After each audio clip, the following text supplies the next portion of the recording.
रोज रोज एक ही जैसा काम कर कर के हम सभी बोर हो जाते हैं। तो क्यों ना कुछ अलग किया जाए, कुछ हट के किया जाए जिसमें समय भी कम लगे और हमारा काम भी बहुत आसान तरीके से हो जाए। नमस्ते दोस्तों, मैं हूँ छाया और आपके अपने चैनल छाया रसोई में एक बार फिर से आपका बहुत बहुत स्वागत है।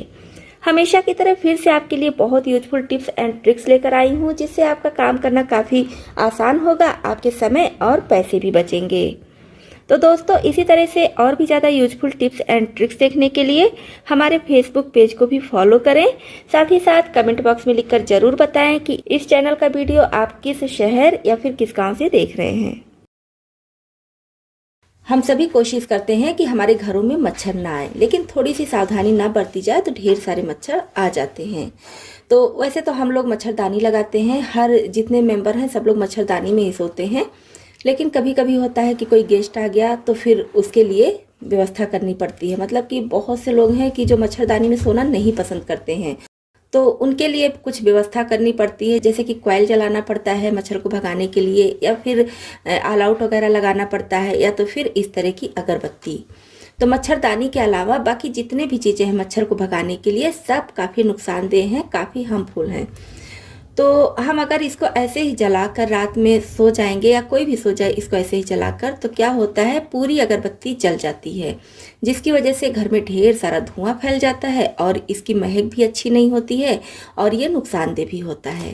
तो ऐसा क्या करें कि हमारी अगरबत्ती थोड़ी सी ही जले, जितना हम चाहें उतनी जले, बाकी अपने आप से बुझ जाए और बाकी सेफ रहे। मतलब अगरबत्ती भी खराब ना हो और पूरी जले भी ना। तो इसके लिए आप ले लीजिए एल्युमिनियम फॉयल। जैसे थोड़ा सा एल्युमिनियम फॉयल ले लीजिए और यहाँ पर जहाँ जितनी दूर भी आपको लगाना है, जितना आप चाहें कि अगरबत्ती जल जाए बाकी बची रहे, तो उतनी दूर पर ये लगा दीजिए। जैसे मैं यहाँ पर लगाई हूँ, तो अभी मैं आपको जलाकर दिखा रही हूँ। तो मैं इस अगरबत्ती को जला दी हूँ। अब इसको ऐसे ही छोड़ देंगे और अभी आप देखेंगे कि अगरबत्ती अपने आप से बुझ जाएगी। बस इतनी दूर की ही जलेगी, बाकी बुझ जाएगी। तो इस टिप को आप मच्छर वाली अगरबत्ती पर भी अपना सकते हैं, नॉर्मल अगरबत्ती पर भी, या फिर जो कॉयल आता है कॉयल पर भी अपना सकती हैं। ये टिप बहुत ही यूजफुल है। जितनी आपको चाहिए बस उतनी ही अगरबत्ती जलेगी, बाकी बुझ जाएगी। तो देखिए, एल्युमिनियम फॉयल के पास आते आते हमारी अगरबत्ती बुझ चुकी है। तो इस टिप को आप भी अपना सकती हैं। एक ही अगरबत्ती को आप कई बार यूज कर सकती हैं। जैसे कि यहाँ तक जल गई, बुझ गई अगरबत्ती, तो अब आपको जितनी दूरी पर चाहिए उतनी दूरी पर फिर से एल्युमिनियम फॉयल को खिसका दीजिए और फिर से जला दीजिए। रात में उठकर बुझाने की ज़रूरत नहीं पड़ेगी, अपने आप से जितनी अगरबत्ती आप चाहेंगी उतनी जल जाएगी। और कॉयल में अगर आप एल्युमिनियम फॉयल लगा रही हैं तो वो भी सेम इसी तरह से वर्क करेगा। गैस चूल्हे की सफाई हम सभी करते हैं, लेकिन फिर भी कुछ कुछ दिनों पर गैस चूल्हा काफ़ी गंदा हो जाता है। खासकर ये वाला भाग बहुत जल्दी गंदा होता है। कुछ भी चिकनाई गिर जाती है, चाय गिर जाता है, या फिर खाने पीने की कोई भी चीज़ गिर जाती है, या गर्म होते होते ही ये वाला भाग काफ़ी ज़्यादा गंदा हो जाता है। तो मैं थोड़ा पास से दिखा रही हूँ जिससे आपको दिखे कि यहाँ पर सब देखिए कितनी गंदगी जमा हो गई है। तो बहुत आसान तरीके से हम इस गंदगी को साफ कर सकते हैं। तो अभी मैं इस पर चाय बनाई हूँ, जिसकी वजह से गैस चूल्हे का ये वाला भाग गर्म है। तो गरम गरम पर ही हमको इसको साफ करना है। बहुत ज़्यादा गरम नहीं चाहिए, लेकिन फिर भी थोड़ा सा गरम चाहिए, तो इसकी सफाई बहुत अच्छे से हो जाती है। अगर पूरी तरह से ठंडा होने के बाद इसकी सफाई करेंगे तो भी होगी, लेकिन तब आपको समय थोड़ा सा ज़्यादा लगेगा। और जब ये हल्का गर्म रहेगा तो सफाई थोड़ा जल्दी हो जाती है। बस जब भी आप कोई चीज़ बना लीजिए, 5 मिनट छोड़ दीजिए और उसके बाद फटाफट आप इसकी सफाई कर दीजिए। तो अब सफाई कैसे करेंगे हम? तो हमें चाहिए तार वाला स्क्रबर। तार वाला स्क्रबर हम सभी के घरों में होता है और ये स्टील का है, तो कोई डर नहीं है कि इसमें स्क्रैच पड़ेगा या फिर टूटने फटने का कोई भी डर नहीं है। तो इसमें लगा लेंगे कोई भी लिक्विड सोप आप लगा लीजिए, या तो फिर विम वगैरह यूज करती हैं तो उसको लगा लीजिए। जो भी आप बर्तन धुलने के लिए यूज करती हैं उसको लगा लीजिए।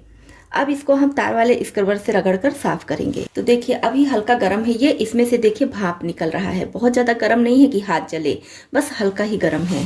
अगर हम कुछ कुछ दिनों पर तार वाले स्क्रबर से इसको इसी तरह से साफ कर देंगे तो एक साथ आपको बहुत ज़्यादा सफाई नहीं करनी पड़ेगी। आपके गैस चूल्हे का ये वाला भाग बहुत ज़्यादा गंदा नहीं होने पाएगा।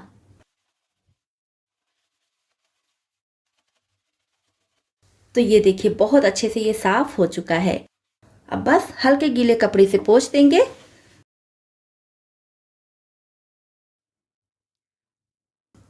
तो ये देखिए, ये वाला भाग पहले कितना गंदा था, अभी देखिए एकदम चमक गया है। मैं और पास से दिखा रही हूँ। बस आपको ध्यान रखना है कि इसका जो ये ग्लास वाला भाग है, इस पर तार वाला स्क्रबर नहीं लगाना है, नहीं तो स्क्रैच पड़ सकता है। तो बस स्टील वाले भाग में ही हमें तार वाला स्क्रबर लगाकर अच्छे से साफ करना है। तो इस टिप को आप भी अपने किचन में अपना सकती हैं। चावल हम सभी के घरों में बनता है और जब खाना खाना होता है उससे बस कुछ देर पहले ही हम चावल बनाते हैं, जिसकी वजह से गरम गरम चावल निकालना पड़ता है। जब हम गरम गरम चावल निकालते हैं तो लास्ट में देखते हैं कि प्रेशर कुकर में काफ़ी ज़्यादा चावल चिपका रह जाता है। अगर ठंडा होने के बाद निकालते हैं तब तो नहीं चिपका रहता है, सारा चावल एक साथ निकलता है। लेकिन गरम गरम पर निकालने में इस तरह से प्रेशर कुकर के चारों साइड में चावल चिपका रह जाता है। तो कुछ लोग क्या करती हैं, चावल निकालने के बाद इसको सिंक में ऐसे ही रख देती हैं पानी भरकर, जिससे चावल फूल जाता है और प्रेशर कुकर से निकल जाता है। लेकिन तब ये चावल वेस्ट हो जाता है, या तो डस्टबिन में डालना पड़ता है या तो फिर सिंक में ही कुछ लोग इसको फेंक देती हैं। लेकिन मैं ऐसा बिल्कुल नहीं करती हूँ। आज मैं बहुत आसान तरीका बता रही हूँ जिससे चावल का एक एक दाना बहुत अच्छे से प्रेशर कुकर से निकल जाएगा। तो इसके लिए प्रेशर कुकर जब थोड़ा ठंडा हो जाए तब थोड़ा सा पानी लीजिए, और इस तरह से ज़्यादा पानी बिल्कुल नहीं लेना है, बस 2 से 4 बूंद पानी लीजिए। तो बस उंगली को गीला कर लीजिए और प्रेशर कुकर के चारों साइड में इस तरह से गीली उंगली को करते रहिए, तो सारा चावल बहुत आसानी से निकल जाएगा। तो ये देखिए, सारा चावल इकट्ठा हो गया। ज़रूरत लगे तो 1 से 2 बार 3 बार भी थोड़ा थोड़ा करके पानी, बिल्कुल हल्का हल्का 2 से 3 बूंद के करीब पानी ले लेके सारे प्रेशर कुकर में अच्छी तरह से इस तरह से छुड़ाते रहिए, तो चावल बहुत आसानी से निकल जाएगा। और ये चावल इतना गीला भी नहीं होता है कि इसको खाया ना जाए, इसको कोई भी खा सकता है। और प्रेशर कुकर से देखिए सारा चावल बहुत अच्छे से निकल जाता है। और देखने में तो कम चावल लगता है कि बस थोड़ा थोड़ा चावल चिपका है, लेकिन जब आप इसको निकालेंगी, इकट्ठा करेंगी, तो काफ़ी ज़्यादा चावल होता है। वैसे हम इस चावल को फेंक देते हैं और इस तरह से थोड़ा सा पानी लगाकर बहुत आसानी से चावल को निकाल लिए हैं। तो कितना भी ज़्यादा प्रेशर कुकर में चावल चिपका हो, आप इस तरह से बहुत आसानी से निकाल सकती हैं। नेक्स्ट टिप में आलू से बनने वाली बस 1 मिनट में बहुत ही बढ़िया, बहुत ही मज़ेदार तीखी चटपटी रेसिपी आपके साथ शेयर कर रही हूँ।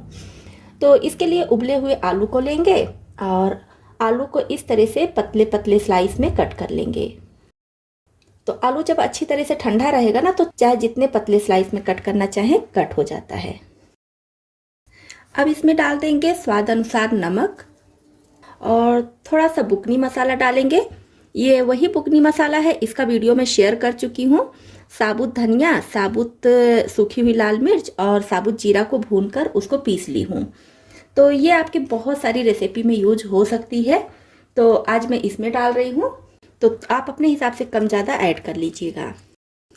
और अब ली हूँ इमली। तो इमली को आधे घंटे के लिए पानी में भिगा दी हूँ, जिससे इसका पल्प निकल आए। तो इमली का पल्प डाल देंगे।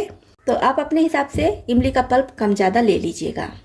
साथ में थोड़ी सी बारीक कटी हुई धनिया पत्ती डालेंगे और इसको अच्छी तरह से मिक्स कर लेंगे। तो इसको हम बिल्कुल हल्के हाथ से इस तरह से मिक्स करेंगे, जिससे कि सारी चीज़ें आलू में अच्छे से लग जाए। और चम्मच से अगर आप मिक्स करेंगी ना, तो उतने अच्छे से मिक्स नहीं होता है। तो कोशिश कीजिए कि हाथ से ही इसको अच्छी तरह से मिक्स कर लीजिए। तो इसको हमारे यहाँ बोला जाता है कचालू। हो सकता है आप लोग भी इस रेसिपी को जानते हो, और इसको बनाने का कई सारा तरीका है। तो मैं बिल्कुल सिंपल और बहुत ही मज़ेदार कचालू की रेसिपी आपके साथ शेयर की हूँ। तो आपके यहाँ इसको क्या बोला जाता है, या फिर आपके यहाँ ये कैसे बनाया जाता है, तो कमेंट में लिखकर बताइएगा, जिससे मुझे भी पता चले कि इस रेसिपी को और क्या क्या बोला जाता है और कैसे बनती है। और इसमें सभी चीज़ों की मात्रा आपके स्वाद के ऊपर डिपेंड करता है। जो चीज़ें आपको ज़्यादा पसंद है ज़्यादा डालिए, और जो कम पसंद है कम डालिए।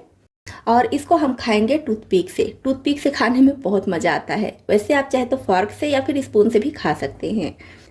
तो ये हमारा आलू कचालू फटाफट बस कुछ सेकंड में ही बनकर तैयार हो गया, और खाने में बहुत ज़्यादा टेस्टी लगता है। अभी नए आलू का सीजन है, तो इस रेसिपी को आप भी ट्राई कीजिए। तो दोस्तों, आपको इसमें से कौन सी टिप ज़्यादा पसंद आई और कौन सी पहले से पता थी, कमेंट बॉक्स में लिखकर ज़रूर बताइएगा।